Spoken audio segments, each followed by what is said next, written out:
Dibangun dari situasi yang nyaris tanpa harapan, dihantam badai politik, diprakarsai secara non-akademis, dengan segala kemiskinan asetnya, itulah awal kesejarahan Ubaya.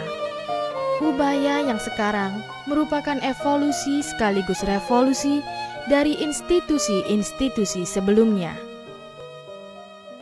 Waktu di Respublika, kita kuliahnya di Bibis.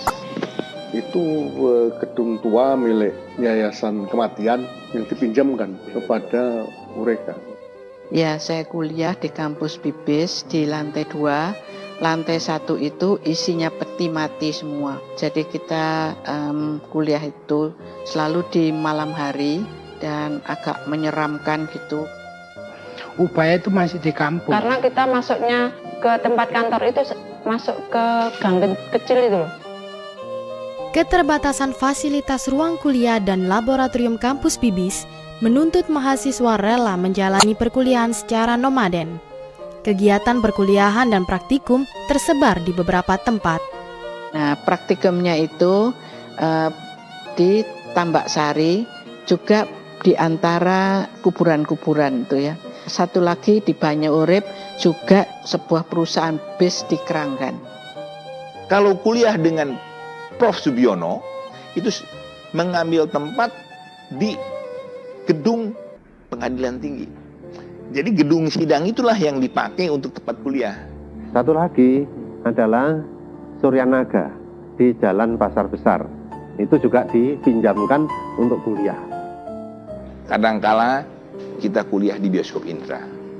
Karena itu gedung bioskop dengan kursi-kursi bioskop, maka kita harus bawa papan untuk bisa menulis. Selain itu, perkuliahan dilakukan di Gedung SD Trisila di Jalan Undaan Kulon, Gedung Bioskop Purnama Jalan Sriwijaya, dan di rumah-rumah dosen. Para mahasiswa pun harus mengadakan sendiri sarana belajar mengajar. Kami membeli mikroskop waktu itu, terus kemudian membeli timbangan. Yang nyumbang kursi kuliah satu pengusaha yang gerak di bidang kayu. Pada tahun 1965, kehidupan kampus terimbas oleh goncangan konflik ideologi di tanah air. Diumumkan melalui koran bahwa Universitas Respublika itu ada di list nomor 1 sebagai perguruan tinggi yang ditutup. Karena Respublika Jakarta itu dibakar. Jadi kami berusaha supaya Respublika Surabaya ini tidak dibakar. Saya meminta Pak Joko Sumadio untuk diambil alih dulu oleh mahasiswa. Diserahkan Peperada. Nah, komandannya Peperada itu Pak Koco. Pada 7 Maret 1966, R. Sukoco yang merupakan wali kota Surabaya masa itu mendirikan yayasan bernama Yayasan Perguruan Tinggi Trisakti Surabaya, disingkat Usakti bagi Ex Ureka Surabaya. Karena ada dosen yang tidak terlibat, ada mahasiswa yang tidak terlibat, ada karyawan yang tidak terlibat, maka mereka-mereka yang tidak terlibat itu kemudian di-screen ya. Pada 3 April 1968 diputuskan untuk mengubah nama Usakti menjadi Universitas Surabaya atau Ubaya dengan 3 fakultas pertamanya, yaitu Fakultas Farmasi, Hukum, dan Ekonomi yang dipimpin oleh Profesor Budi Susetya sebagai rektor pertamanya. Pak Koco punya ide. Wah, iya ya, ini namanya kota Surabaya. Kalau kota Surabaya ini memberi nama sesuai dengan kotanya, kan baik. Semua setuju. Sekaligus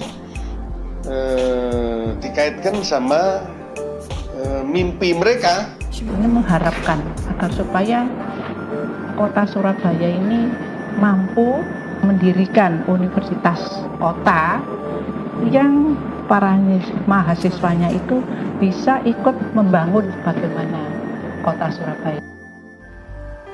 Ubaya meresmikan logonya pada Disnatalis pertama pada tahun 1969. Logo yang diperoleh melalui sayembara ini merupakan karya Mulyadi. Meskipun telah berdiri sebagai yayasan yang berbadan hukum, Ubaya masih mengalami berbagai kesulitan untuk mempertahankan eksistensinya. Prasarana tidak punya, SDM tidak ada yang tetap, ya kan? Duit juga tidak punya. Kita aja kalau mau gajian aja kita sulit kok. Jadi tidak ditentukan tanggal berapa yang kita harus gajian. Pada tanggal 11 Maret 1968, dilakukan pembangunan kembali kampus di lahan Ngagel Jaya Selatan. Tanggal tersebut kemudian ditetapkan sebagai hari jadi Ubaya. Pada waktu membangun B itu, kita bisa membuat temboknya, tapi tidak bisa menutup kuda-kuda ya. Walaupun yayasannya diketuai oleh Pak Koco, tapi ini kan bukan yayasannya Kutamadya, sehingga beliau tidak bisa kasih duit ngambil dari APBD. Nah, oleh karena itu kemudian muncullah keyakinan dari Profesor Budi itu, oh kalau begitu memang Ubaya ini tidak bisa lain kecuali harus terbang dengan sayap sendiri. Lis volat propriis. Termotivasi oleh semboyan itu, para mahasiswa turut membantu alma mater mereka. Kami mahasiswa kerja bakti ngurup, itu dulu masih sawah. Mahasiswa ada yang membantu mencari sumbangan. Menyelenggarakan drama, Mengadakan balet. menjual karcis bioskop. Wah, itu dapat duit banyak. Duitnya itu diserahkan hasilnya ke universitas. Akhirnya, pada tahun 1973, bangunan kampus Ngagel dapat diselesaikan. Fakultas Hukum dan Ekonomi serta kantor rektor dipindahkan ke kampus baru. Ternyata, bangunan kampus baru Ubaya tidak memiliki daya tarik kuat bagi calon mahasiswa yang jumlahnya terus merosot. Berbagai usaha dilakukan, mengundang mahasiswa untuk ikut pertandingan olahraga, festival lagu-lagu, ya, lalu seminar-seminar. Dalam segala kesulitannya, pada tahun 1972, Ubaya berhasil mewisuda mahasiswanya sebagai sarjana hukum. Pada hari itulah, janji wisudawan Tri Prasetya alumni untuk kali pertama dikumandangkan. Pada tahun 1974, R. Sukoco menyerahkan jabatannya sebagai ketua yayasan kepada Suparno, wali kota Surabaya saat itu. Ubaya memperoleh momentum kebangkitannya dengan diterbitkannya Rencana Induk Pengembangan Ubaya. Promosi pertama bangkitannya itu saya kira ya setelah punya gedung ya. Ini dulu termasuk hebat punya gedung kayak begini. Di tengah kebangkitannya, duka menyelimuti Ubaya ketika Rektor Budi Susetya meninggalkan Ubaya untuk selamanya pada tanggal 24 Mei 1976. Namun, jasa dan pengabdiannya sebagai founding rektor tidak akan lepas dari kenangan.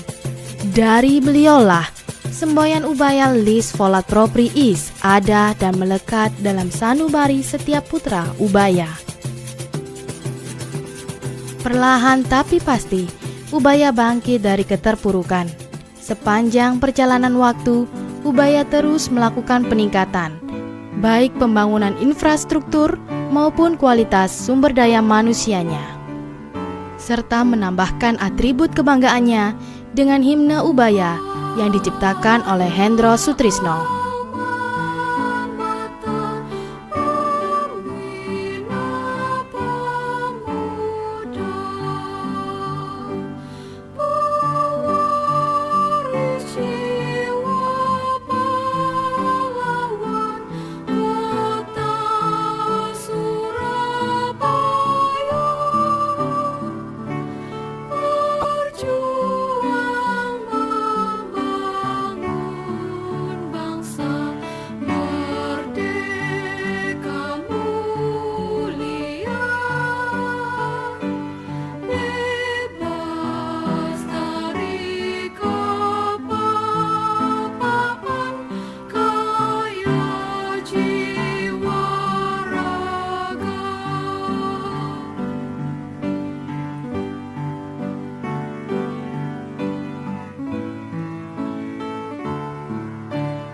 mengawal, mendorong.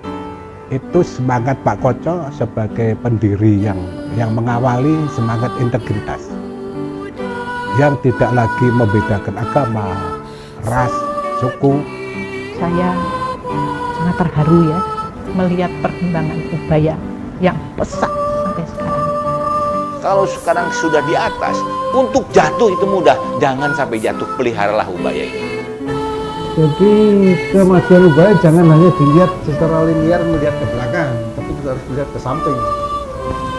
Partner kita yang lain itu melompat sejauh apa?